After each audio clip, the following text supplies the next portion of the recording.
I had been teaching music at Westman Academy for 3 years when my life changed on a perfectly ordinary Tuesday afternoon in September. The meeting with Mrs. Anderson about her son's progress in violin lessons had run longer than expected, and by the time I stepped out into the sunlight filtering through Boston Common's old elm trees, most of the afternoon crowds had thinned. I clutched my worn leather messenger bag, mentally planning the evening ahead. Grade assignments, prepare tomorrow's lesson on rhythm theory, maybe finally call my college roommate back. The crying reached me before I saw her.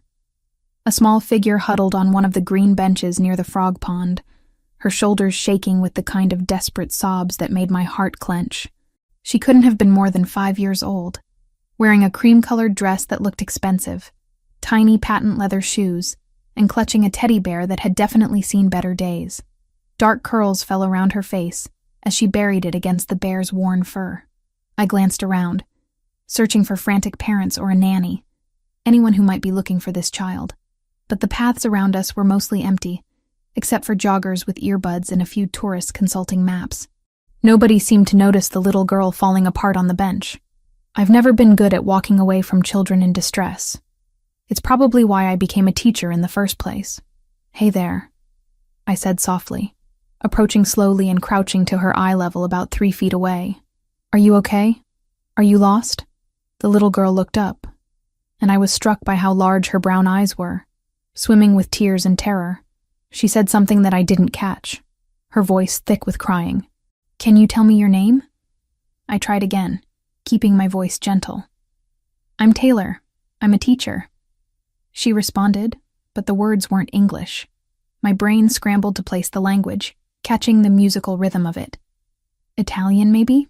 My grandmother had spoken it, though I'd been so young when she passed that most of it had faded. "Do you speak English?" I asked, then immediately felt stupid. Of course she didn't, or she would have responded. I noticed the teddy bear she held had embroidery on its vest. I leaned slightly closer, trying to make out the letters. Orsetto. Definitely Italian. I racked my brain for anything my Nonna had taught me.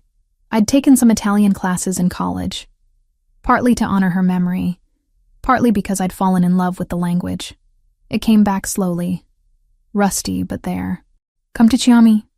I asked carefully. "What's your name?" Switching into slow, careful Italian, even though the words felt rusty on my tongue. Her eyes widened slightly, a flash of hope breaking through the fear. "Chiara," she whispered. "Chiara," I repeated, offering a small smile. "That's a beautiful name." "My name is Taylor." Mi chiamo Taylor." She stared at me, still crying but not quite as hard. I desperately tried to remember more Italian, fragments of Nonna's voice mixing with half-forgotten college courses. "Dove sono I tuoi genitori?" I tried in broken Italian. "Where are your parents?" Then repeated more clearly in English. Fresh tears spilled down her cheeks, and she shook her head frantically, speaking rapid Italian that I could barely follow. Something about her papa, about being scared, about someone named Marco. I sat down on the bench, careful to maintain some distance so I wouldn't frighten her more. "Think, Taylor, what calmed kids when they were scared? Music. It always came back to music. My grandmother used to sing to me when I had nightmares after my parents died. An old Neapolitan lullaby, simple and sweet. I could still hear her voice sometimes, aged and warm, singing the words I'd memorized phonetically long before I understood what they meant. Almost without thinking, I started humming the melody. Chiara's crying stuttered to a stop. She looked at me with something like wonder, as I began singing softly, the Italian words feeling foreign, but familiar on my tongue. "Fa la nina, fa la nanna, nella braccia della mamma. Fa la nina bel bambin, fa la nanna bambin bel." I didn't remember all the verses, but I repeated the ones I knew, my voice barely above a whisper. Chiara had gone completely still, her teddy bear forgotten in her lap, those huge brown eyes fixed on my face. "Come, how do you know that song?" she asked in heavily accented English, surprising me. "My grandmother taught me," I said gently. "She was from Italy, near Napoli. My mama sang that song," Chiara whispered. She's gone now." My heart broke for this tiny girl. I'm sorry, sweetheart. That must be very hard. Before either of us could say more, I heard shouting. 3 men in dark clothes appeared on the path, running toward us. They looked professional, almost military in their bearing, and my first instinct was to pull Chiara behind me, but she gasped in relief. Marco! Marco! The first man reached us, dropping to one knee and immediately switching to Italian as he checked Chiara over, his hands gentle but thorough as he examined her for injuries. I caught enough to understand he was asking if she was hurt, if anyone had bothered her. Sto bene, Chiara assured him. She's okay. She pointed at me, launching into rapid Italian. The man, Marco apparently, looked at me with sharp assessment. You found her. Thank you, he said in English, though his accent was thick. You speak Italian? A little. Not much. She was crying and I just wanted to help. She ran from us, he said, and there was genuine distress in his voice. One moment she was there, the next gone. Mr. Marino will want to thank you. I was about to say that wasn't necessary when I heard a new voice, deep and commanding, cutting through the afternoon air like a blade. Where is she? I turned and felt something in my chest tighten. The man walking toward us was tall and broad-shouldered, wearing a charcoal suit that probably cost more than my car. But it wasn't the expensive clothes that made me stare. It was the way he moved, the way the air around him seemed to bend, the way Marco and his colleagues immediately straightened to attention. Dark hair, strong jaw, and eyes that were currently scanning the park with barely controlled panic. Those eyes found Chiara, and something cracked in his expression. Chiara, he breathed, and suddenly he was crossing the remaining distance in 3 long strides, dropping to his knees and pulling her into his arms. Chiara, my darling, don't ever do that again. Don't ever run from Marco like that. His Italian was too fast for me to follow completely, but I understood the tone. Relief, fear, love, all mixing together as he held his daughter and she clung to his neck. Then Chiara was pulling back, talking excitedly, pointing at me. I caught my name, caught the word for song, canzone, and saw the exact moment the man, Mr. Marino, focused on me. He stood slowly, Chiara still in his arms, and I had to tilt my head back to meet his eyes. They were dark brown, nearly black in the late afternoon sun, and the way he looked at me made me feel exposed. You, he said slowly, his English accented but clear. Sang to my daughter? She was upset, I said, trying not to sound defensive. I was just trying to help. What song? Something about the way he asked made me hesitate. An old lullaby. My grandmother taught me. It's Neapolitan, I think. Sing it, he ordered. It wasn't a request. I opened my mouth to refuse, because who was this man to command me like that? But then I saw Chiara watching me hopefully, and I couldn't say no to her. So I sang. Just one verse, feeling ridiculous standing in Boston Common singing an Italian lullaby to a strange man in an expensive suit. The color drained from his face. Completely. One moment he was commanding and intimidating. The next he looked like I'd slapped him. How? He said, and his voice had gone rough. How do you know that song? I told you. My grandmother. Where was she from? Exactly where? I blinked at the intensity. A small town outside Naples. Caserta. Why does it matter? He stared at me like I was a ghost.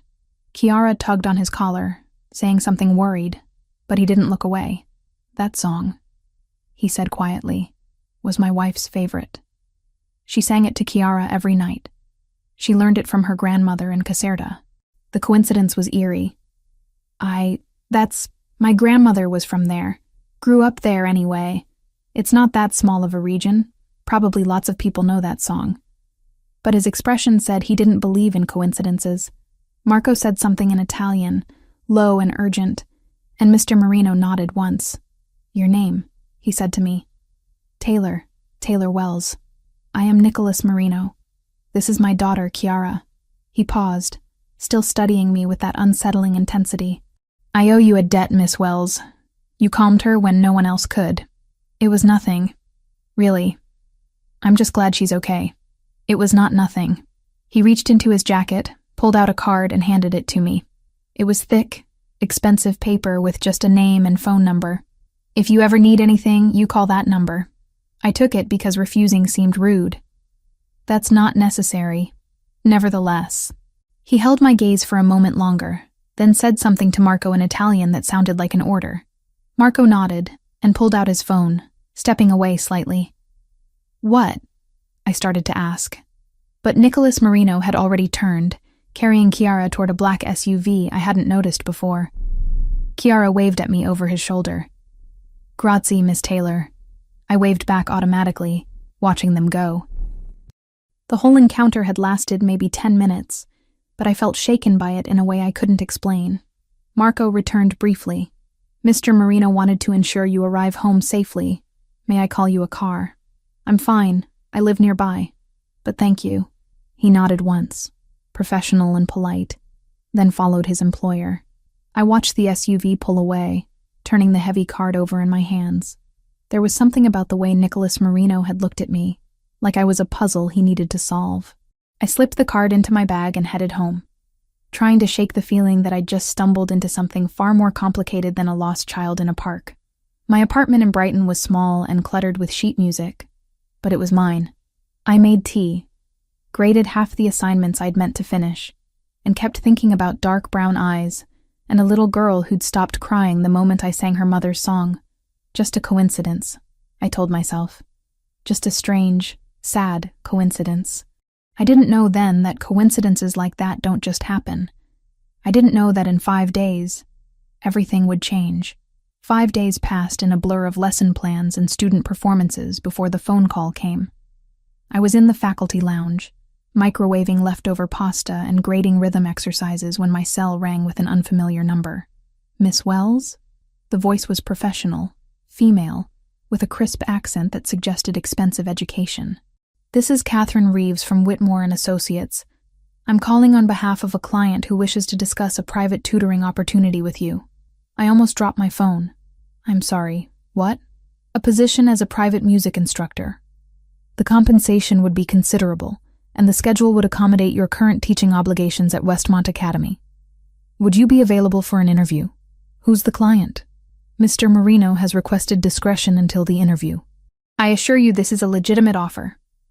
Would tomorrow at 2 o'clock be suitable? The address is in Beacon Hill. My heart did something complicated. Mr. Marino. Nicholas Marino and his daughter, who'd stopped crying when I sang her mother's song. I hesitated. This was strange, wasn't it? But then I thought of Chiara's huge brown eyes and the way she'd clung to her teddy bear. Yes, tomorrow at 2. Catherine Reeves gave me an address on Mount Vernon Street and ended the call with practiced efficiency. I stared at my cooling pasta, appetite gone. My colleague Rachel appeared in the doorway, arms full of sheet music. You okay? You look like you've seen a ghost. Someone just offered me a private tutoring position. Like, completely out of nowhere. That's great. You've been saying you need extra income. What's the problem? The problem was, I couldn't shake the feeling that this was more complicated than a simple tutoring job, but I couldn't explain why, without sounding paranoid. Nothing, I said finally. Just unexpected. The next afternoon, I stood in front of a brownstone that probably cost more than I'd make in 10 lifetimes. Beacon Hill was beautiful in that effortless old money way. Brick sidewalks and gas lamps and window boxes overflowing with late summer flowers. The building at the address Catherine had given me was 4 stories of red brick with black shutters and a door that gleamed with fresh paint. I rang the bell, smoothing down my gray cardigan nervously. I'd chosen my most professional outfit, black pants and a white blouse under the cardigan, hoping I looked like someone you'd trust to teach your child. The door opened, and I recognized Marco from the park. He looked even more imposing in the brownstone's elegant hallway, but his expression softened slightly when he saw me. Miss Wells, please, come in. The interior was stunning in an understated way. Hardwood floors, cream walls with carefully chosen artwork, a curving staircase that led to upper floors. Classical music played softly from somewhere deeper in the house. It felt like a home, not a showcase. Mr. Marino is expecting you. This way, please. He led me through a hallway lined with photographs. I caught glimpses of Chiara at various ages, always with dark hair and those huge eyes. And in several frames, a beautiful woman with the same dark hair and warm smile. Chiara's mother. Alessia, Nicholas had called her. Marco opened a door to what appeared to be a study. Rich wood paneling, floor-to-ceiling bookshelves, a desk that looked antique. And standing by the window, silhouetted against the afternoon sun, Nicholas Marino. He turned, and I was struck again by how commanding his presence was. Today he wore a gray suit with the jacket off, sleeves rolled to his elbows. More relaxed than at the park, but no less intimidating. "Miss Wells, thank you for coming. Mr. Marino." I managed to keep my voice steady. "Your assistant said this was about a tutoring position? Please sit." He gestured to a leather chair facing the desk. I sat, and he moved to lean against the desk rather than sitting behind it. A power move, probably, but I appreciated being able to see his face clearly. "I want to hire you to work with Chiara. Music instruction primarily, but also general companionship. Someone who can connect with her. I don't understand. Surely you could find more qualified people. I teach elementary school. I'm not exactly a renowned music instructor. Qualifications aren't the issue." He studied me with those dark eyes. "Chiara hasn't spoken to anyone outside our immediate family since her mother died 8 months ago. Not to tutors, not to therapists, not to anyone. Until you." The weight of that statement settled over me. "I'm sorry. I can't imagine how hard that must be." "She spoke to you, in English. She hasn't done that with a stranger since Alessia passed." His voice caught slightly on his wife's name. "And when you sang to her, she calmed immediately. Do you understand how significant that is? The song was her mother's," I said softly. "It must have brought back memories. It was more than that." He moved to the window, looking out at the street. "Alessia used to sing that exact lullaby every night. She learned it from her grandmother in Caserta, the same town your grandmother was from. It's a small region, but not that small. There must be hundreds of people who know that song. Perhaps." He turned back to me. "But only one of them made my daughter speak for the first time in months." I didn't know what to say to that. The silence stretched between us. Not uncomfortable, but heavy with unspoken things. "I'll pay you $5,000 a month," Nicholas said abruptly. 3 sessions per week, after your school hours. You'll work with Chiara on music fundamentals, and more importantly, you'll help her find her voice again." I nearly choked. $5,000? That's 5 times what I make teaching. Is it not acceptable? It's more than acceptable. It's insane. Mr. Marino, I'm not a therapist. I'm just a music teacher. I don't know if I can help Chiara the way you're hoping. You already have helped her, more than anyone else has managed." He crossed back to the desk, pulled a folder from a drawer, and slid it toward me. "Contract terms. Read it over. Take your time." I opened the folder with shaking hands. The contract was straightforward, almost painfully so. 3 2-hour sessions per week, payment schedule, confidentiality agreement. That last part made me pause. Confidentiality? My family requires privacy, Miss Wells. I'm sure you understand. I thought about the way Marco and the other security had moved in the park. Military precision and barely concealed weapons.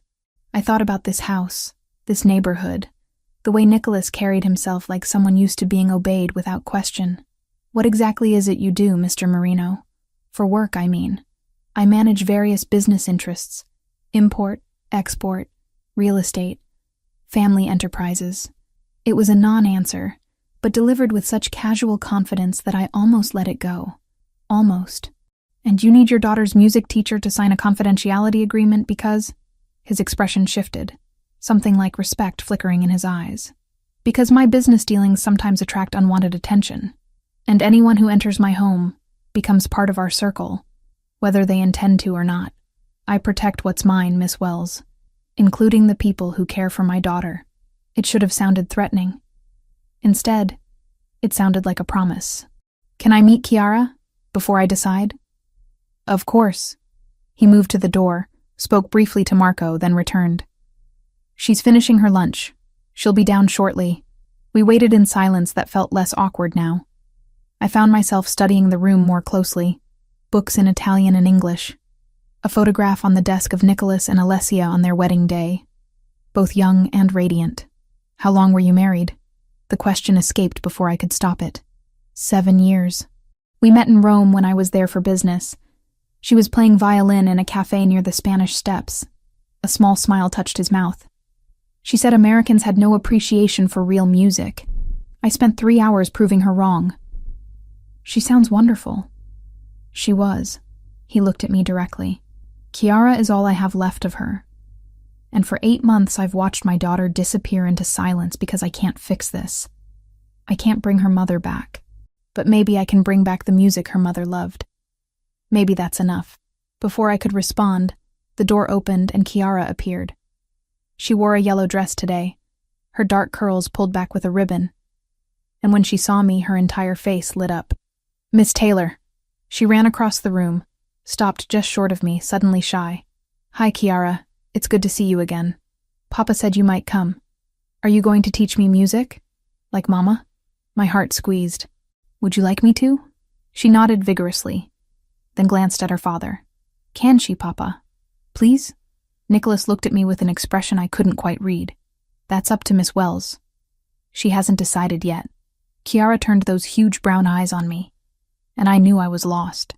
How could I say no to this child who'd been through so much? I'd like to, if that's okay with you, I said to Chiara, but you have to promise to practice between our lessons. I promise everything. She was bouncing slightly on her toes. Can we start today? Chiara. Nicholas's voice was gentle but firm. Miss Wells needs time to review the contract and think about it. This is a big decision for her, but she already said yes. She said she'd like to. I laughed despite myself. How about this? I'll look over the contract tonight, and if everything looks good, I'll come back tomorrow and we can have our first lesson. Does that work? Chiara looked like she wanted to argue, but Nicholas nodded. That's fair. Thank you, Miss Wells. Please, call me Taylor. Taylor, he repeated, and somehow my name sounded different when he said it. Marco appeared to escort me out. As I stood to leave, Chiara grabbed my hand. You'll really come back? Promise? I promise, sweetheart. She released me reluctantly, and I followed Marco back through the elegant hallway to the front door. He handed me a card with his number. If you have questions about the household or schedule, call me. Mr. Marino values punctuality and discretion. I understand.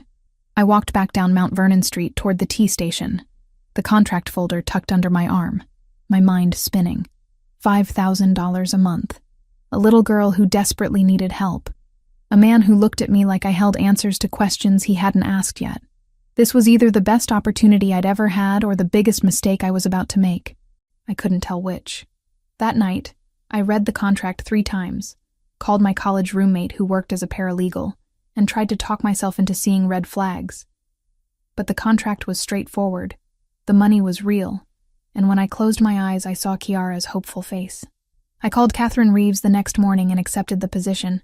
3 hours later, I was standing in the Marino Brownstone's music room, looking at a beautiful piano and trying not to feel overwhelmed by what I'd just agreed to. 7 weeks into working with Chiara, I arrived for our Tuesday evening session to find the brownstone transformed. Men I didn't recognize stood at strategic points along Mount Vernon Street, and when Marco opened the door, his usual composed expression had tightened into something harder. Miss Wells, he greeted me, but his attention kept flickering past me to the street. Please come in quickly. The hallway felt different. More guards, positioned near doorways, speaking in low Italian that cut off when I passed. The classical music that usually played softly through hidden speakers was absent, leaving the house wrapped in tense silence. Is everything all right? I asked Marco as he led me toward the music room. Mr. Marino will speak with you shortly. Please wait here. He left before I could ask more questions. I stood in the middle of the music room, my bag still over my shoulder, wondering if I should leave. Through the closed door, I could hear voices. Nicholas speaking rapidly in Italian, his tone sharp and commanding in a way I'd never heard before. The door opened, and Chiara ran in, followed by a woman I recognized as Maria, the housekeeper. Chiara's face was blotchy from crying, her usual brightness dimmed. Miss Taylor! She launched herself at me, and I caught her automatically, crouching down to her level. Hey, sweetheart, what's wrong? Papa says we can't have lessons today. He says you have to go home, and I don't want you to go home. I want to practice the song we started yesterday. Kiara. Nicholas's voice came from the doorway, controlled but strained. I told you, Miss Wells, and I need to talk first. But Papa... Go with Maria. Now. There was no arguing with that tone. Chiara gave me one last desperate hug, before Maria gently guided her from the room. Nicholas closed the door behind them and turned to face me, and I saw the exhaustion carved into his features. I'm sorry, he said. I should have called to cancel. What's happening? Why are there so many guards outside? He moved to the window, looking out at the street with the same vigilance I'd seen in Marco. There's been a situation with some business associates. A disagreement that's escalated beyond what I anticipated. A disagreement. I set my bag down slowly. Nicholas, I'm not stupid. This is about more than business associates, isn't it? He looked at me sharply. What do you mean? I mean, I've been coming here for almost 2 months. I've watched the way your security operates. I've heard you speaking Italian on the phone in a way that doesn't sound like legitimate business. I've seen the way people defer to you, like you're not just wealthy but powerful in a way that has nothing to do with money, and you've said nothing. It wasn't my business. My job is to teach Kiara music, not to pry into your life. I crossed my arms. But if there's danger, if Kiara is at risk, then it becomes my business. So I'm asking directly, what's really going on?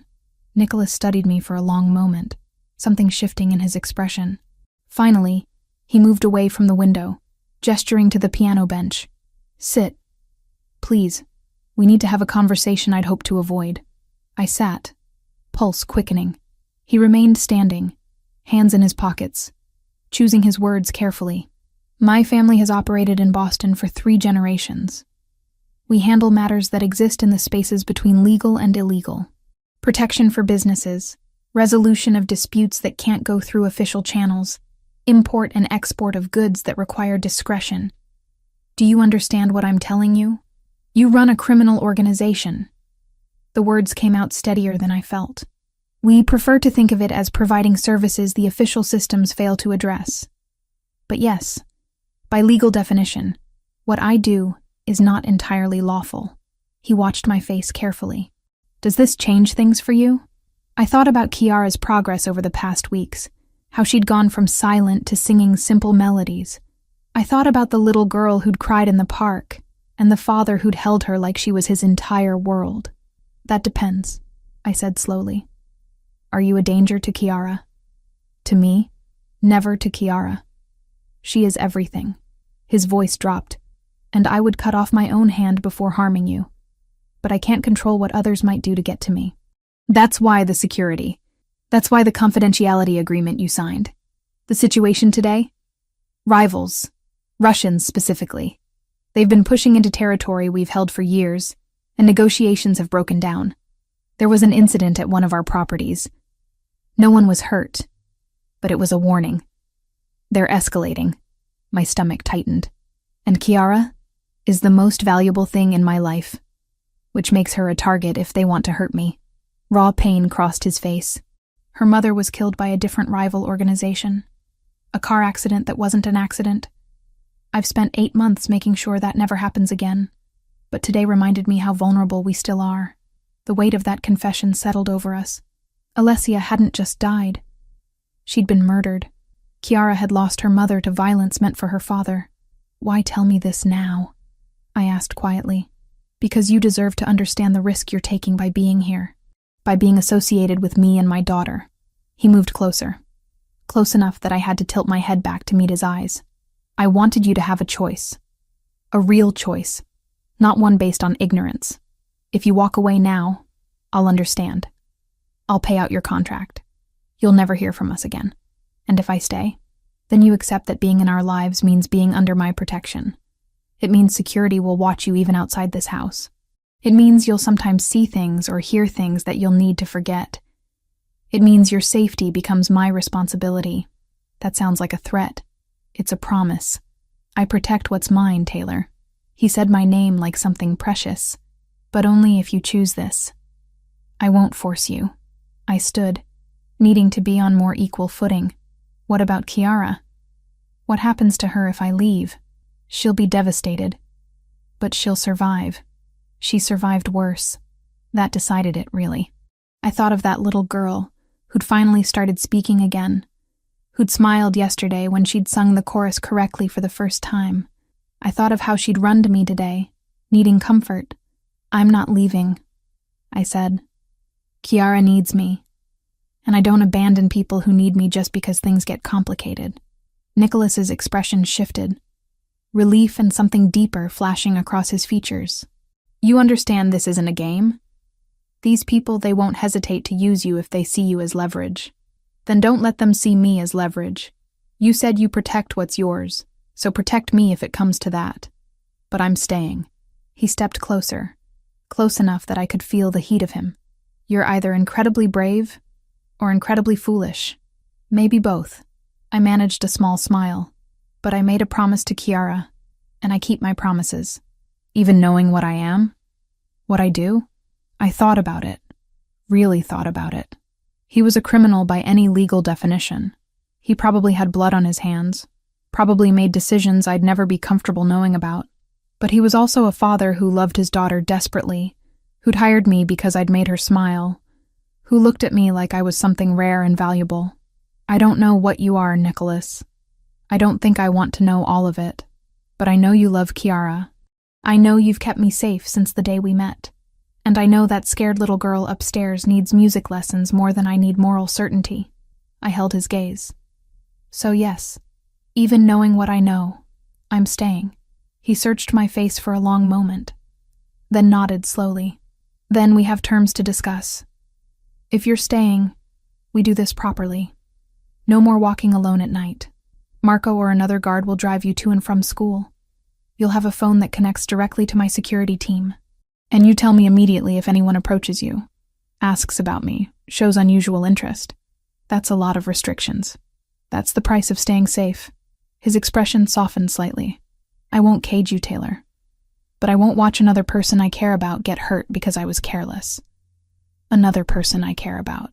The words hung between us, unexamined, but significant. "Okay," I said finally.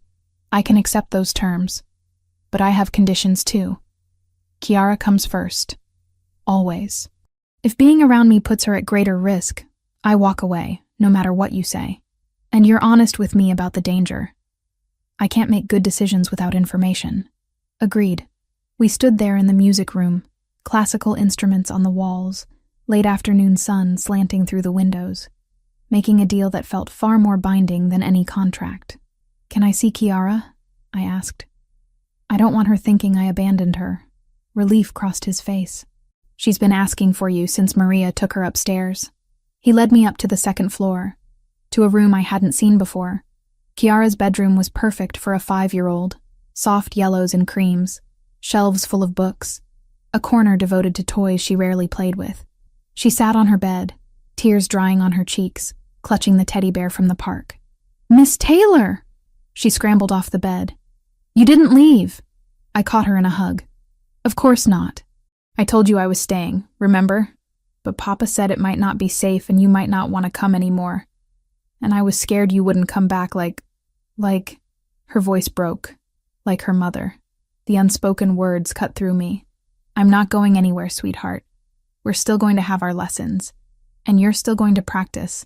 And we're going to keep working on music together. Okay?" She nodded against my shoulder. Nicholas stood in the doorway, watching us with an expression I couldn't quite read. "Maybe not tonight's lesson, though," I said gently to Kiara. "It's been a hard day, but tomorrow we'll have a longer session to make up for it.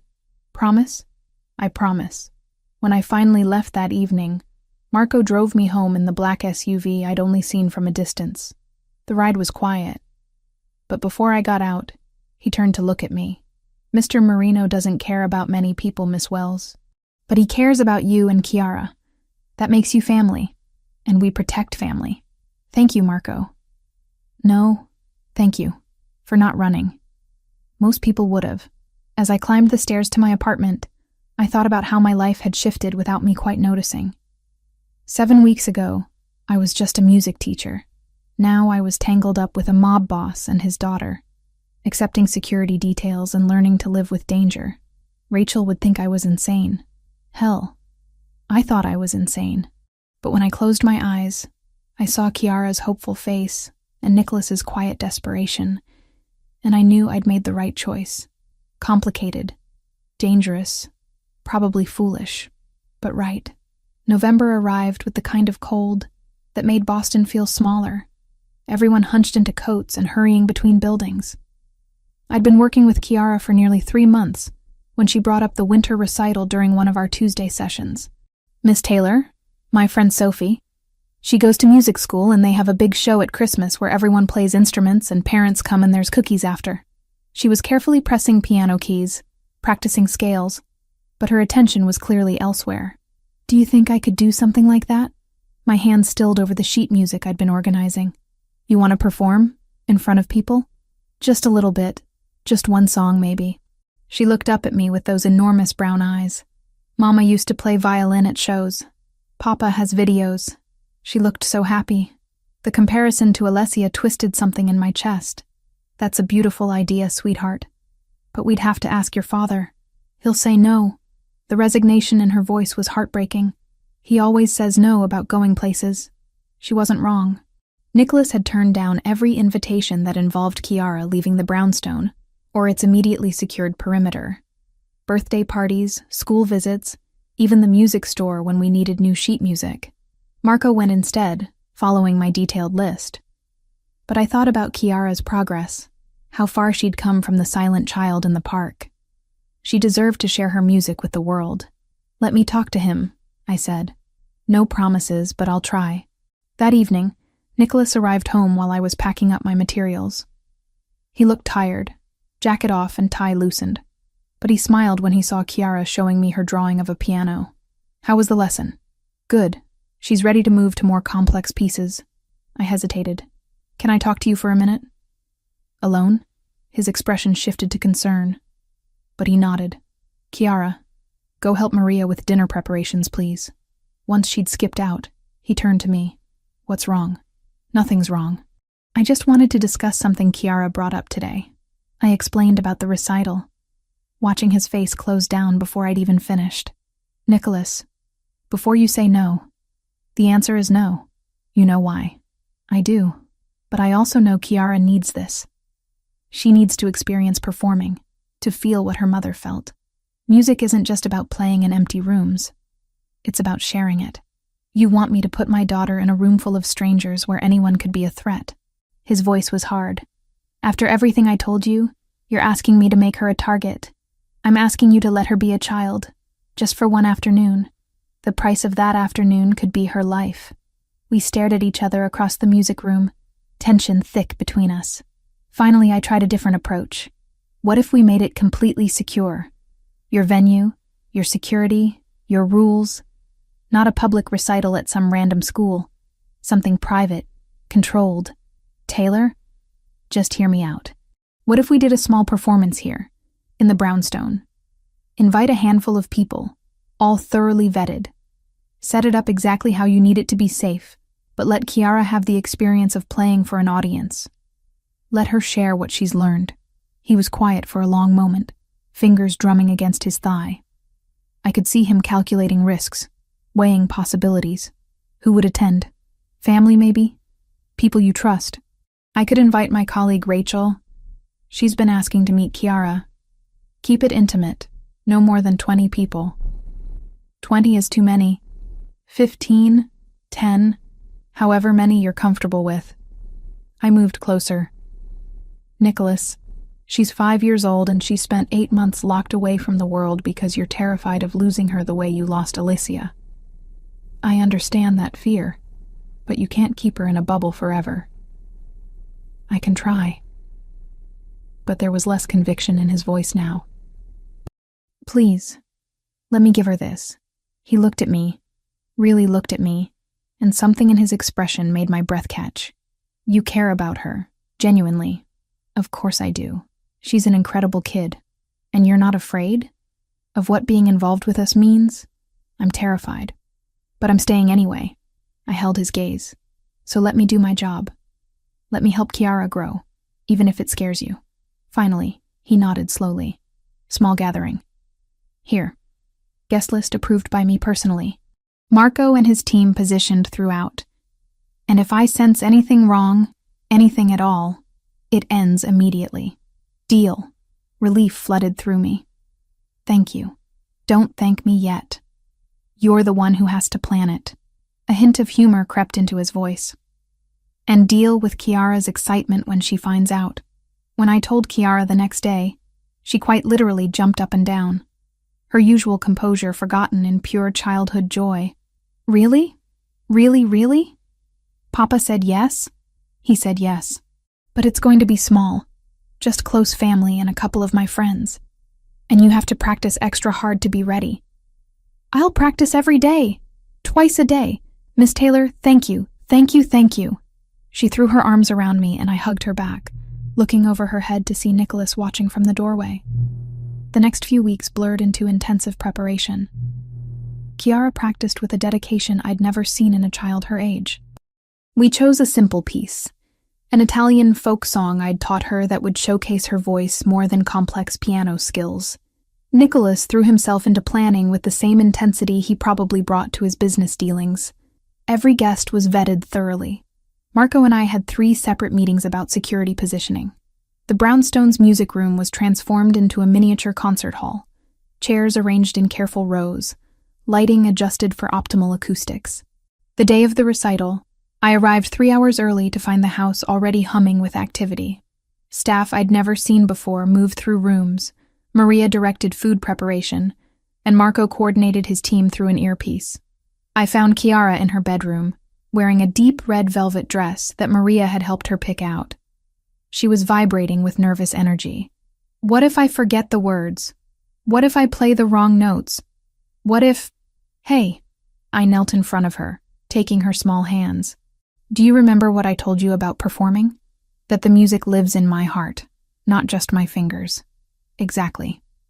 And if you make a mistake, you just keep going. The audience won't know it was wrong unless you stop. But what if Papa is disappointed? I smiled. Your father could never be disappointed in you. You know what he told me?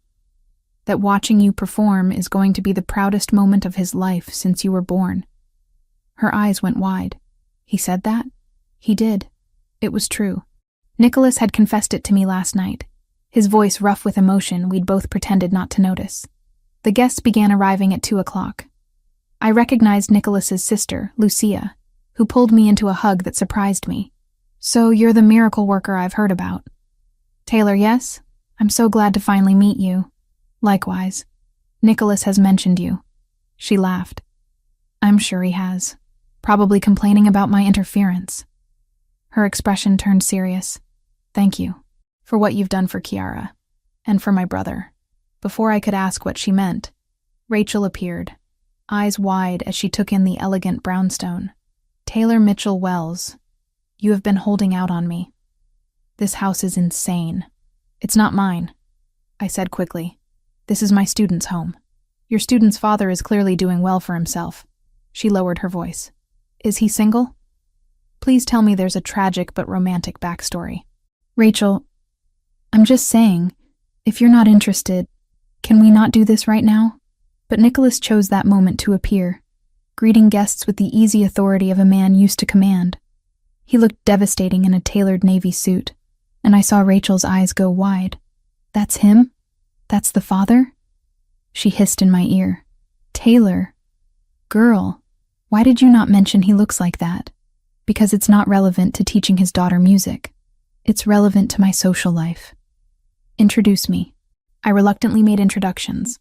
Nicholas was polite but distant with Rachel, his attention constantly flicking to the doorway where Kiara would enter, to Marco's position by the windows, to every detail that might pose a threat.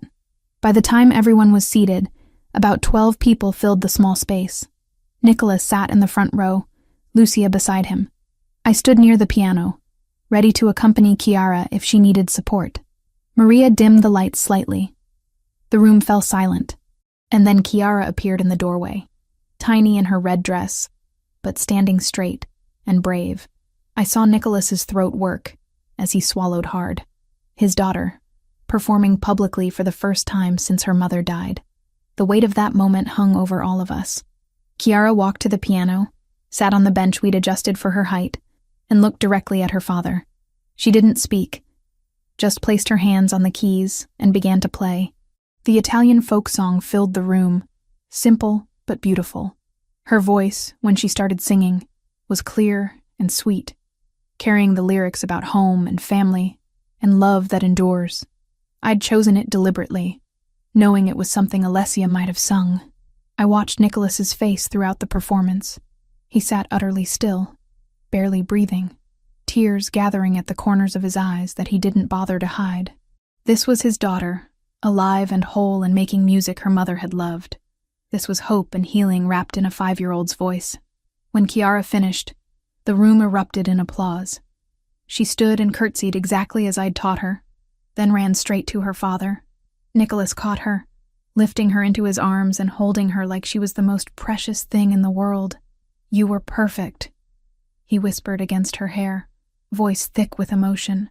"Perfect, tesoro mio." Over Chiara's head, his eyes found mine. The gratitude and something deeper in that look made my chest tight. The rest of the afternoon passed in a blur of compliments for Chiara, desserts that Maria had prepared, and conversation that felt surprisingly normal for a gathering in a mob boss's home. Rachel cornered me at one point. "Okay, so I did some very light stalking of your employer, Rachel, and he's either very good at maintaining privacy or very good at keeping secrets. There's almost nothing about him online except some business registrations and property records. That's weird, right? Or he just values privacy. In this digital age, nobody has that little footprint unless they're working at it." She studied me. "You like him. He's Chiara's father and my employer. That's not what I asked. You like him. I saw the way you two looked at each other during Chiara's performance. I opened my mouth to deny it, then stopped. Because she was right, wasn't she? Sometime between the park and today, between watching him love his daughter and listening to him share his fears, I'd developed feelings that went far beyond professional respect. It's complicated," I said finally. "The best things usually are." Rachel squeezed my hand. "Just be careful, okay? I don't know what his deal is, but I can tell he's got layers. Deep ones." After the guests left and Chiara was in bed, exhausted but happy, Nicholas found me cleaning up the music room. "Leave it. Maria will handle it tomorrow." "I don't mind." I gathered sheet music into neat stacks. Today went well. Chiara was incredible. Because you prepared her. Because you believed in her when I was too afraid to risk it. He moved closer. "I owe you an apology. And thanks that I don't have words for. You don't owe me anything. Seeing Chiara happy is payment enough." "Is it?" He was very close now. Close enough that I could smell his cologne, see the gold flecks in his dark eyes. "Because I think you deserve more than just watching from the sidelines." My pulse quickened. "Nicholas, do you know what my sister said to me today? She said you're the first person since Alessia who's made this house feel like a home again. That when you're here, Chiara glows, and I actually smile. I'm just her music teacher. You're so much more than that." His hand came up to cup my face, thumb brushing my cheekbone. "And if you can't see that, then I've been too careful in hiding how much you've come to mean to us. To me, I should have stepped back. Should have maintained professional boundaries. Should have done anything except lean into his touch and whisper, 'What are you saying?' I'm saying I care about you, Taylor. More than I should. More than is wise. And if that makes you uncomfortable, tell me now, and I'll never mention it again." Instead of answering, I closed the distance between us and kissed him. His response was immediate, arms wrapping around me and pulling me close as the kiss deepened into something that felt inevitable and terrifying and absolutely right. When we finally broke apart, both breathing hard, he rested his forehead against mine. "This is a terrible idea," I whispered. "The worst," he agreed. "I'm still Chiara's teacher, your employee. We'll figure it out." And somehow, standing in that music room where his daughter had just performed, where we'd spent months building something neither of us had planned, I believed we would. January brought Boston's coldest weather, the kind that made the brownstones' warmth feel like sanctuary. I'd been working with Chiara for 5 months now, but the dynamic had shifted into something far more complex than teacher and student. Nicholas and I hadn't defined what we were to each other exactly. We existed in a strange limbo, where I was still technically Kiara's tutor, still arrived 3 times a week for scheduled lessons, but now I also stayed for dinner almost every night. Now his hand found mine under the table while Kiara chattered about her day. Now he kissed me goodnight in the hallway before Marco drove me home. It was complicated and wonderful and terrifying all at once. "You're staying for dinner again, right, Miss Taylor?" Kiara asked as we finished Thursday's lesson. She'd progressed to more challenging pieces, her confidence growing with each session. "If your father doesn't mind." "He never minds." She said it with the casual certainty of a child who'd noticed the way adults looked at each other. "You make him smile more. Like when Mama was alive." The comparison should have felt like pressure. But coming from Kiara, it was simply an observation, stated without malice or expectation. "Your Mama must have been very special." "She was. But you're special too, just different." Kiara tilted her head, studying me. "Papa says different isn't bad. It's just new. And new can be good. Out of the mouths of 5-year-olds. I hugged her gently. "You're pretty wise. You know that? Papa says I get it from Grandma. She was his mama, and she was very smart." That evening, Nicholas suggested increasing my sessions to 5 days a week. We were in his study after Kiara had gone to bed. The door closed, sitting closer together on the leather sofa than we ever did when she was awake. 5 days? "Nicholas, I still have my teaching position at Westmont." "I know, but you've mentioned wanting to reduce your hours there, and Kiara has made such incredible progress. I thought maybe more time together would be beneficial. For her. Just for her?" I asked, unable to help the smile. His own mouth curved. "Perhaps I have selfish motivations as well." "Such as?" Instead of answering, he pulled me closer, kissing me with the kind of focus that made my thoughts scatter. We'd been careful about physical affection, both aware of the complicated situation. He was still technically my employer. I was still his daughter's teacher, and neither of us wanted to rush into something that might implode spectacularly. But moments like this made careful restraint feel impossible. When we finally broke apart, he kept his arms around me. "I want you here more, not just for lessons, but for mornings and afternoons and evenings. I want Kiara to have you in her life consistently. I want you in my life consistently. That's a lot of want." "I'm aware. Tell me if it's too much." I thought about my cramped apartment in Brighton, about rushing between jobs, about the loneliness I'd grown so accustomed to I'd stopped noticing it. Then I thought about this house, about Kiara's laughter, about Nicholas looking at me like I was something precious. "What would that look like practically?" I asked. "You'd work with Kiara 5 afternoons a week. Mornings you could still teach at Westmont if you want, or use the time for yourself. Dinner here most nights. We'd be together. Officially. People will talk. Your associates. The families you work with. Having your daughter's teacher as your girlfriend isn't exactly conventional.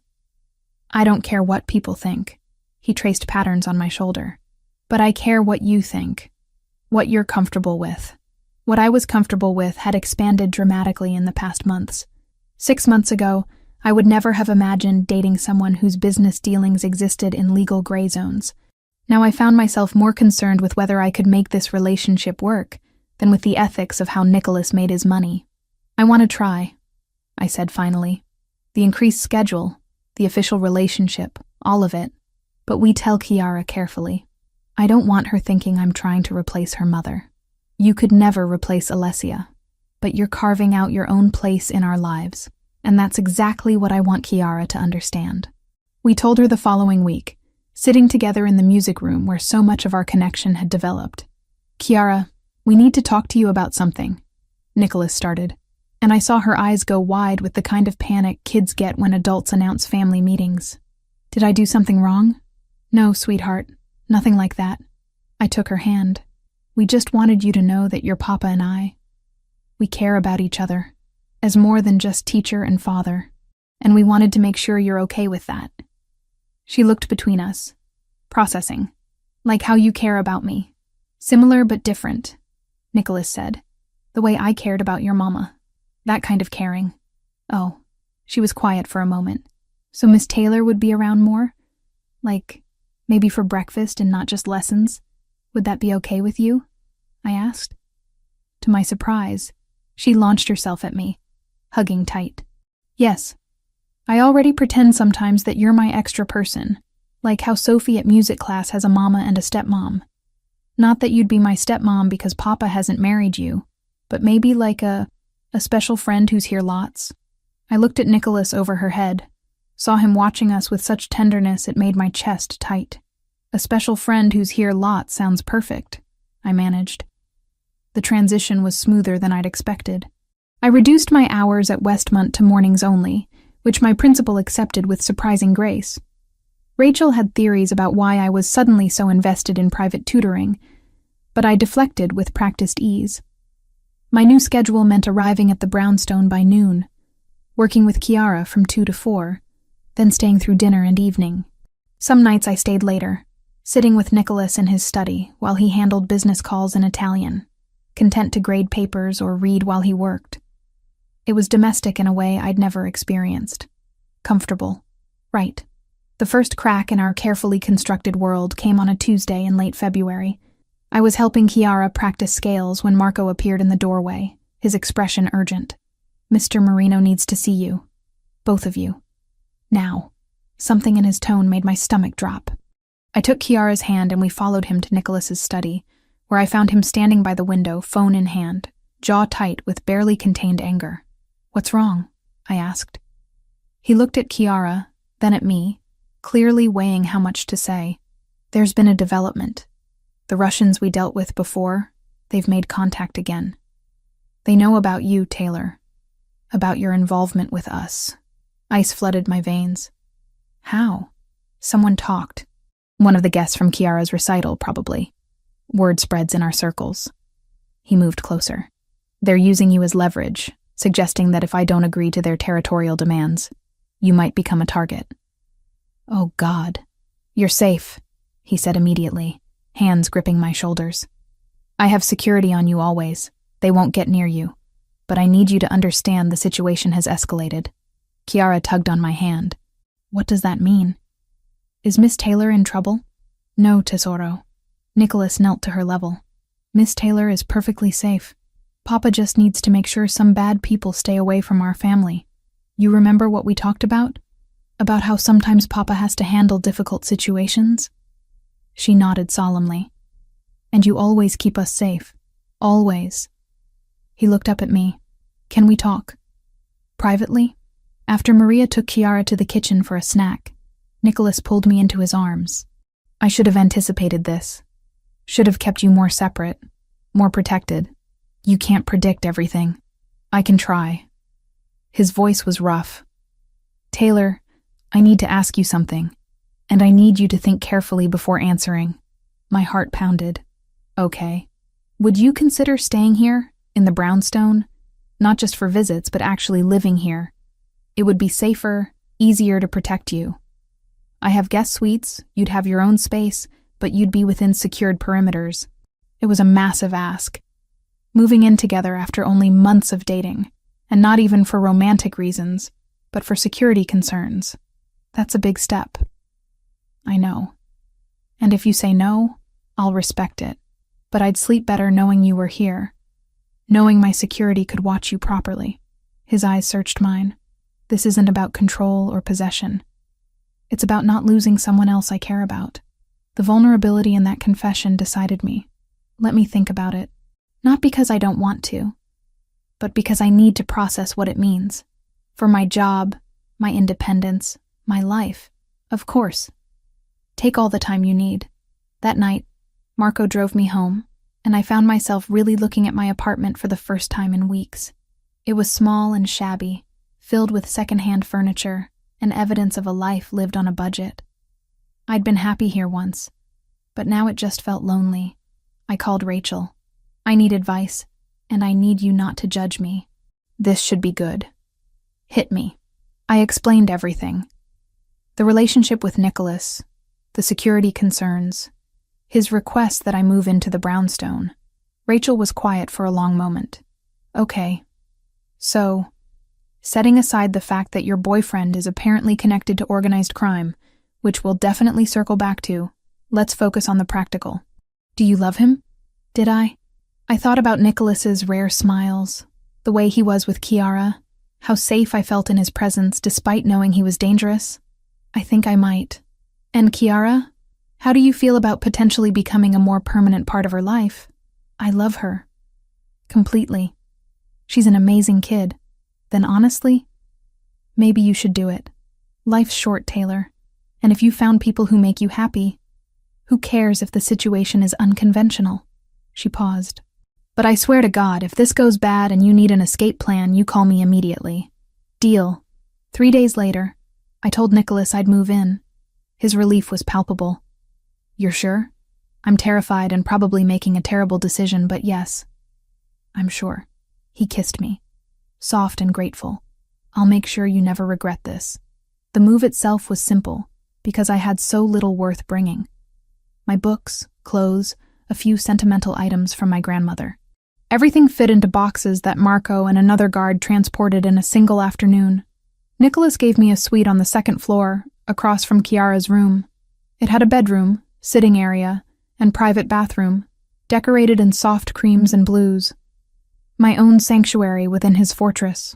If you want to change anything, redecorate, anything at all, just tell Maria, he said as I unpacked. I want you to feel at home here. It's perfect. And it was. More space than my entire apartment, furnished with care, positioned close to Kiara but offering privacy.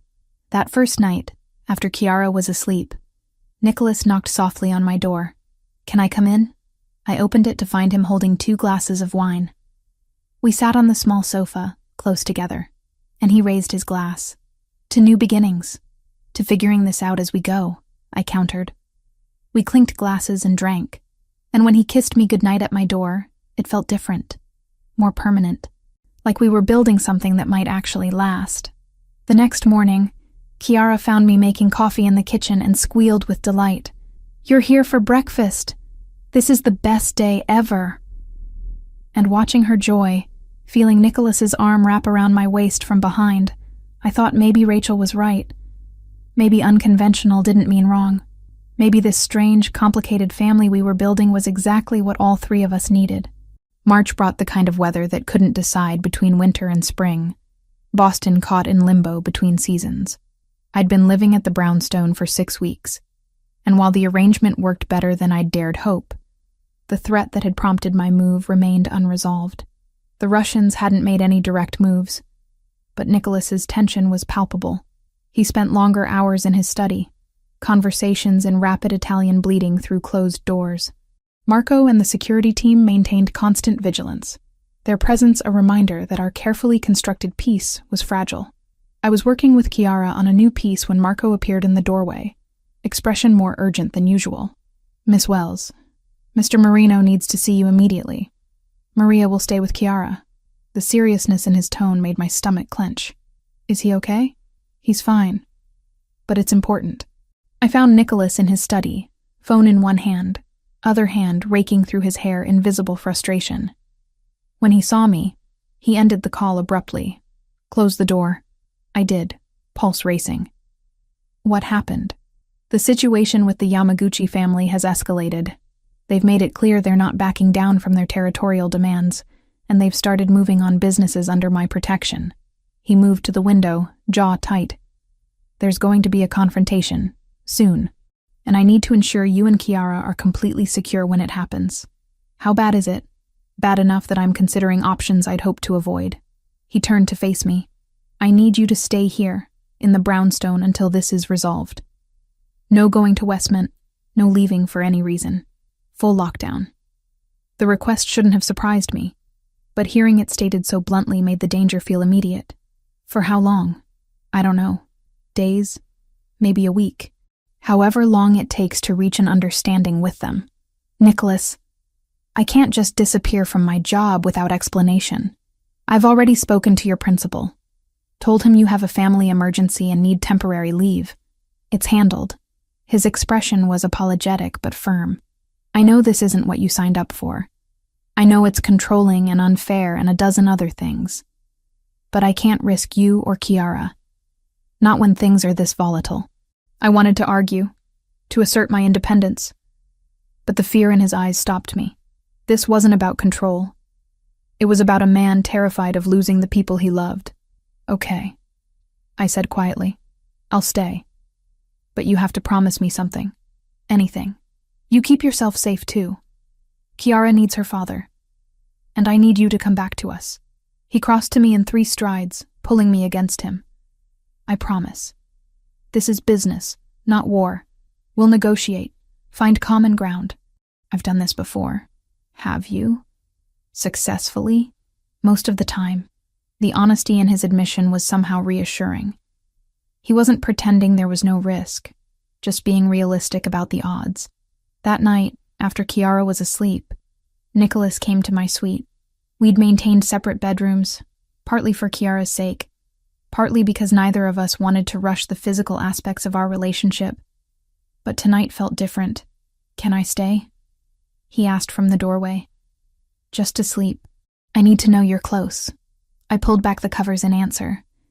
He climbed in fully clothed, and I curled against his chest, listening to his heartbeat steady and strong. Tell me about Alessia, I said quietly. How did you meet? He was silent for a moment, then started speaking, voice low in the darkness.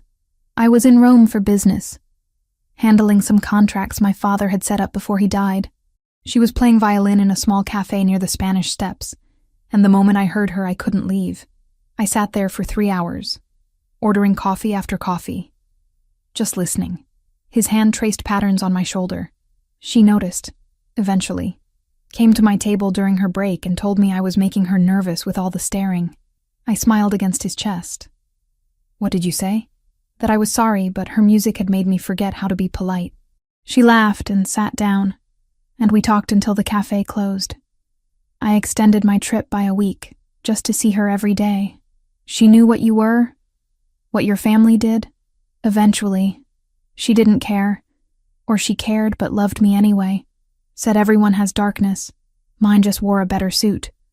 His voice roughened. She made me want to be better. Not leave the business. She understood it was part of me, but be better at balancing it. More careful, more strategic, less reckless. Yeah, she sounds amazing. She was. And when she died, I thought that part of my life was over. The part where I could be happy, have a home instead of just a house. He tilted my chin up to look at me. Then you walked into our lives singing her favorite song, and Kiara smiled for the first time in months.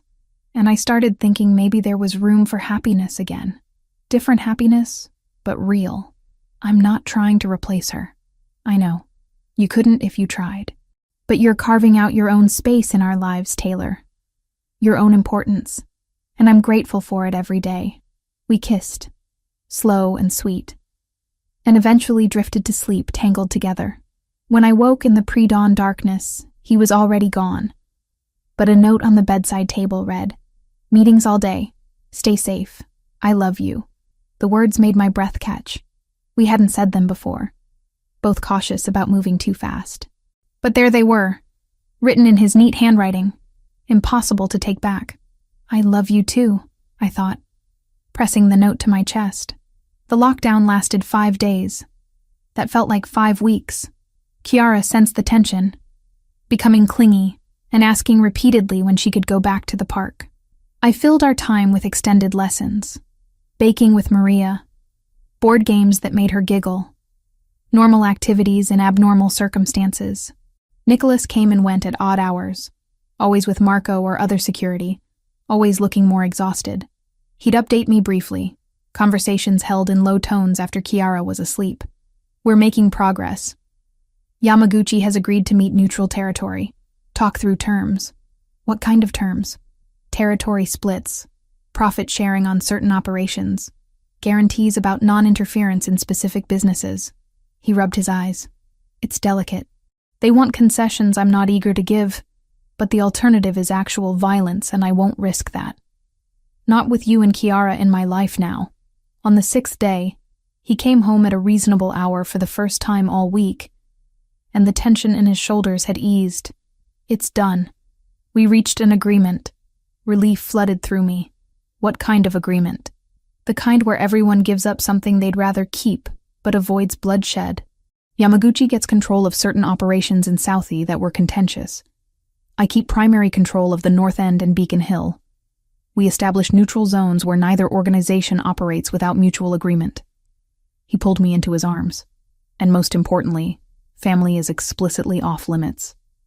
No targeting loved ones, no using children or partners as leverage. They agreed to that? Once I made it clear that any violation would mean total war, yes. The Yamaguchi patriarch has grandchildren he adores. He understood the terms. So it's really over? This particular conflict, yes. There will be others, there always are. But for now we have peace. He cupped my face. You can go back to your normal life. Well, as normal as life with me gets. That night, Kiara was ecstatic to learn she could return to the park soon, could go places beyond the brownstone's walls.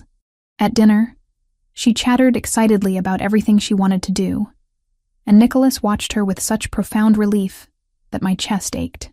After we put her to bed, he led me back to his study and poured 2 glasses of wine. I need to ask you something, and I need you to think carefully before answering. My pulse quickened. You're scaring me. Don't be scared. Just hear me out. He set down his glass, took both my hands. These past 5 days, watching you take care of Kiara while I dealt with business, coming home to find you both safe, having you in my bed at night, it made me realize something. What? That this arrangement, you living here but maintaining separation, keeping things undefined, it's not what I want anymore. He met my eyes. I want you permanently. Not as Kiara's tutor who happens to be here, not as my girlfriend with her own suite. I want you as my partner, completely integrated into our lives. Nicholas, I'm not asking you to marry me. Not yet, though God knows I'm thinking about it. I'm just asking you to consider making this real. Moving your things into my room. Being with us not out of security necessity, but because it's where you want to be.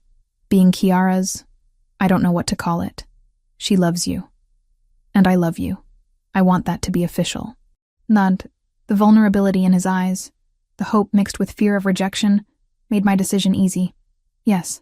Yes? Yes to all of it. Moving into your room, being part of your family, making this real. I squeezed his hands. I love you too. Both of you. And I stopped thinking of this as temporary weeks ago. The kiss he gave me was desperate and grateful, and full of promise. When we finally broke apart, both breathless, he rested his forehead against mine. I don't deserve you. Probably not, I teased. But you're stuck with me anyway. That night, for the first time, I slept in his bed in his room, surrounded by his things. And when Kiara found us at breakfast the next morning, she simply climbed into my lap like it was the most natural thing in the world. Are you staying in Papa's room now? She asked, munching cereal. Is that okay with you? Nicholas asked her carefully. She considered it seriously, then nodded. Miss Taylor belongs here, with us. Right where we can keep her, out of the mouths of children. I hugged her close, catching Nicholas's eye over her head. He mouthed, I love you. And I mouthed it back, and for the first time in longer than I could remember, I felt completely at home. April brought the kind of spring that made Boston come alive again, trees budding along Mount Vernon Street, and the brownstones garden showing signs of renewal. I'd officially quit my position at Westman Academy, dedicating myself entirely to Kiara and to building this unexpected family. One afternoon, while Kiara practiced scales in the music room, Nicholas found me reading in the library. He closed the door behind him, expression uncharacteristically nervous. I need to take you somewhere, just the 2 of us. Kiara will stay with Maria and Lucia for the afternoon. Where are we going? You'll see. Trust me? An hour later, we were driving through narrow streets in the North End. Marco at the wheel, another security vehicle following at a discreet distance. We pulled up outside a small Italian restaurant I'd never noticed before. The kind of place that looked family-owned and generations old. Inside, an elderly man greeted Nicholas with warmth, speaking rapid Italian and embracing him. Nicholas responded in kind, then turned to me. Taylor, this is Salvatore. He was my father's closest friend. Sal, this is Taylor Wells. Salvatore studied me with sharp eyes that missed nothing, then smiled. So this is the woman who has made my godson human again. Come, sit. He led us to a private dining room in the back, away from the few other lunch patrons. The table was already set for 3, wine breathing in a carafe. Sal insisted on meeting you, Nicholas explained as we sat. He's important to me. Like family. More than like, Salvatore corrected, pouring wine. Nicholas has been my nephew in all but blood since his father passed. And when he tells me he's found someone who has brought light back to his life and to little Chiara, I must meet this miracle worker.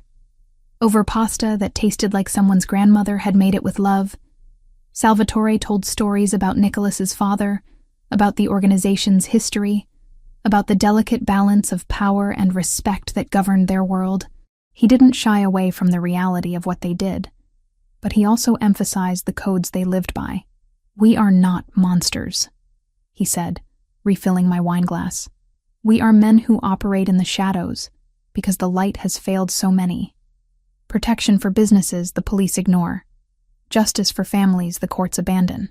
It is not legal, but it is necessary. I understand that, I said carefully. Or I'm trying to. She accepts me, Nicholas said quietly. Knows what I am, what I do, and stays anyway. Salvatore nodded approvingly. That is love. Real love, not the fairy tale kind. The kind that sees darkness and chooses light anyway. He looked at me directly. Do you love my nephew, Miss Wells? I do. And you understand that loving him means accepting protection you may not want, danger you didn't choose, complications that will touch every part of your life? I understand. And I'm staying anyway. Good. He raised his glass. Then you have my blessing. For whatever that's worth to you. After lunch, as we walked back to the car, I asked Nicholas, why did you want me to meet him? Because he's the closest thing I have to family besides Lucia. And because I'm going to ask you something important, and I wanted his approval first. Old-fashioned, I know. But it matters to me. My pulse quickened. What are you going to ask me? Instead of answering, he led me to a small park overlooking the harbor. Spring flowers bloomed in careful beds, and the water sparkled in afternoon sun. We sat on a bench, Marco and the security team maintaining careful distance. A year ago, almost to the day, you sang to my daughter in Boston Common and changed everything. Nicholas began. You brought music back into her life. You brought light back into mine. And somewhere along the way, this stopped being about Chiara's therapy and started being about building a family. Nicholas, let me finish. He took my hands, his own trembling slightly. I know we've only been together a short time. I know the circumstances are complicated and unconventional, but I also know that I love you, more than I thought I could love anyone after Alessia, and I know that Chiara loves you, talks about you like you're already her mother. Tears pricked my eyes. She does. She asked me last week if I was going to marry you, said you belong with us forever, not just for now. He pulled a small box from his pocket. So I'm asking, will you marry me, Taylor? Will you be my wife? Chiara's stepmother, part of this strange family we're building together? The ring was beautiful, simple elegance with a single diamond that caught the light. But more beautiful was the hope in his eyes, the vulnerability of a powerful man laying his heart bare. Yes, I whispered. Yes to all of it. He slipped the ring on my finger, and when we kissed, I heard Marco and the other guards applauding from their positions. Nicholas laughed against my lips, then pulled back to look at the ring on my hand. It was Alessia's.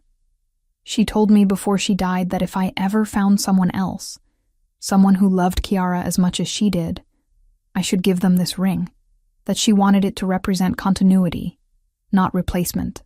The significance of that made my throat tight. I'll treasure it. I know you will. We told Chiara that evening, the 3 of us sitting together in the music room that had become the heart of our family. So Miss Taylor is going to be my new mama? Chiara asked, processing the information with 5-year-old directness. Not instead of your first mama, I clarified quickly. She'll always be your mama, always be part of you. But I'd like to be here too, if that's okay. Another person who loves you. Like how I have Nona's teddy bear, but also the new stuffed bunny you gave me.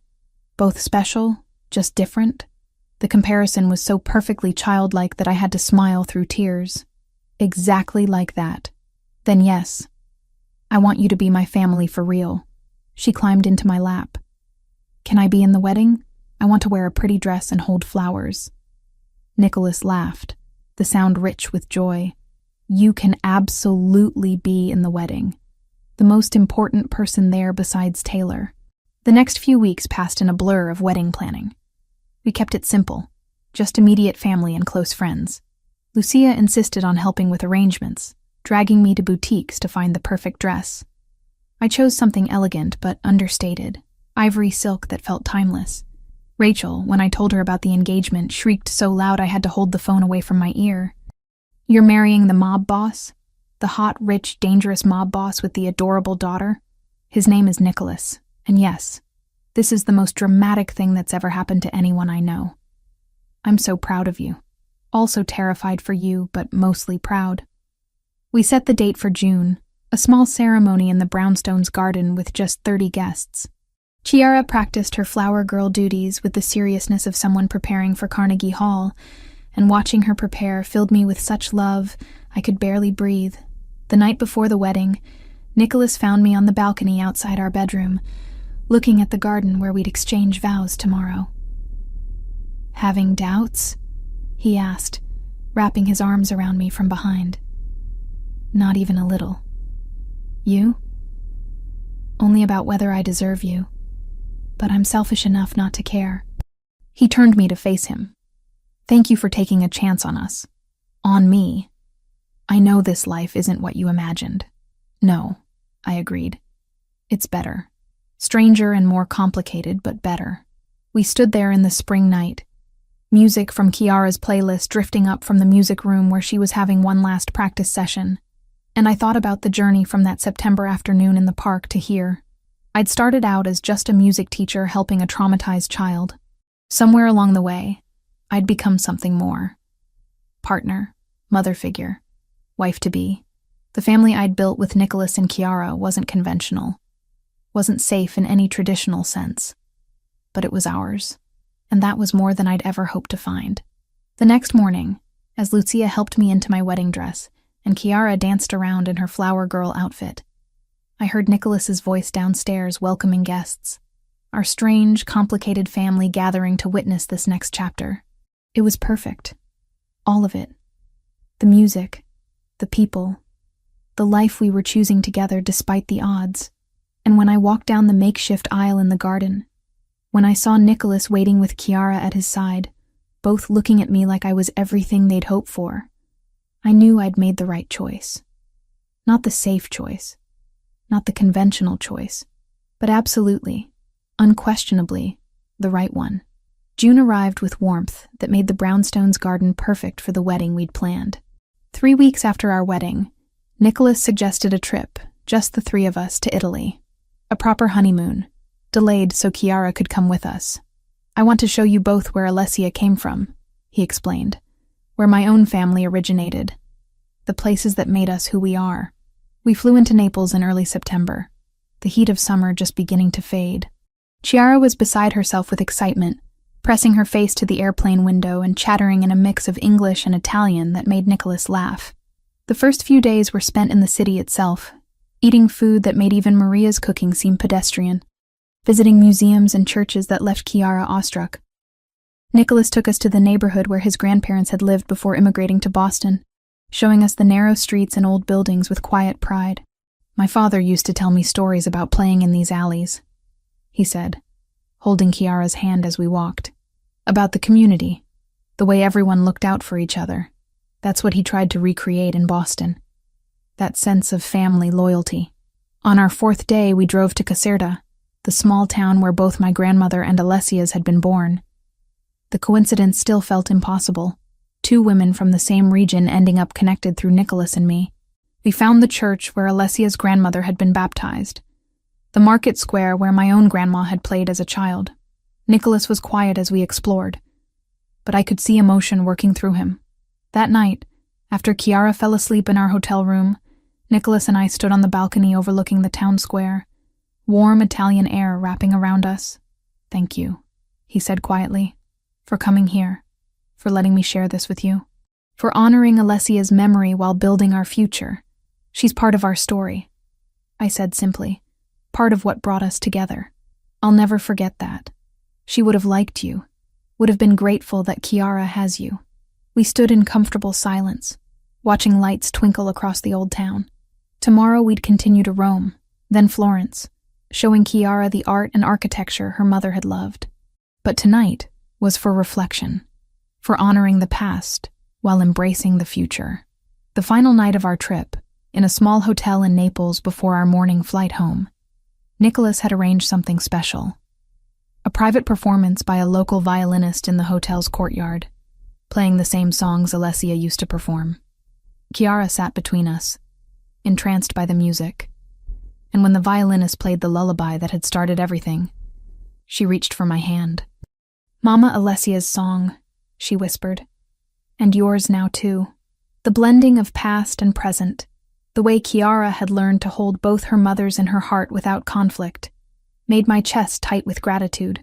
When we returned to Boston in mid-September, 1 year almost to the day from that first meeting in the park, I felt like we'd come full circle. The brownstone welcomed us home, Marco greeting us at the door with his usual professional warmth. "Everything was quiet while you were gone," he reported. "Business as usual." December brought Chiara's 3rd annual winter recital, this one significantly larger than the first. She'd progressed so much in the past year, her confidence transforming her into a genuine performer. We held it at a small concert hall Nicholas had connections with, still controlled and secured, but allowing Chiara to experience a real stage. I watched from backstage as she walked out in her emerald green dress, no longer the silent child from the park, but a vibrant 6-year-old ready to share her music with the world. She played a complex piece we'd worked on for months, her small hands moving across the keys with precision that made me absurdly proud. Nicholas sat in the front row, Lucia beside him, both watching with undisguised emotion. When Chiara finished and took her bow, the applause was thunderous. Afterward, as people congratulated her and she glowed with accomplishment, Nicholas pulled me aside. "You did this. You brought her back to life, gave her this gift. We did this. Together. As a family." That word, family, had come to mean something different than I'd ever expected. Not the traditional structure I'd imagined as a child, but something built from loss and hope and music and love, something forged in complexity and strengthened by choice. Driving home that night, Chiara asleep in the back seat, Nicholas reached for my hand. "Happy?" he asked. I thought about everything that had changed in 15 months. The music teacher who'd helped a crying child had become a wife, a mother, part of a world she'd never imagined entering. I'd found family in the most unlikely place, love in circumstances that should have been impossible. "Yes," I said simply, "incredibly happy." And it was true. This strange, complicated, beautiful life we'd built together. It was exactly what I'd needed without knowing I was searching for it. The story that started with a lullaby in a park had evolved into something far greater, a family rebuilt from pieces, stronger for the breaking. A love that grew in shadows, but bloomed into light. A child who learned that losing her mother didn't mean losing the capacity to love and be loved again. As we pulled up to the brownstone, lights glowing warm through the windows, Marco already opening the door to welcome us home, I realized this was what healing looked like. Not forgetting the past, but weaving it into a future that honored both what was lost and what was found. Chiara stirred as Nicholas lifted her from the car, murmuring sleepily about her performance. I followed them inside, this man and child who'd become my everything, and closed the door on the cold December night. Home, family, music, love. It was more than I'd dreamed of that September afternoon when I'd simply wanted to help a lost child. It was everything I hadn't known I was looking for, delivered in the most unexpected package. And standing in the warmth of the brownstone, watching Nicholas carry our daughter upstairs while humming the lullaby that had brought us together, I knew I wouldn't change a single moment of the journey that had led us here.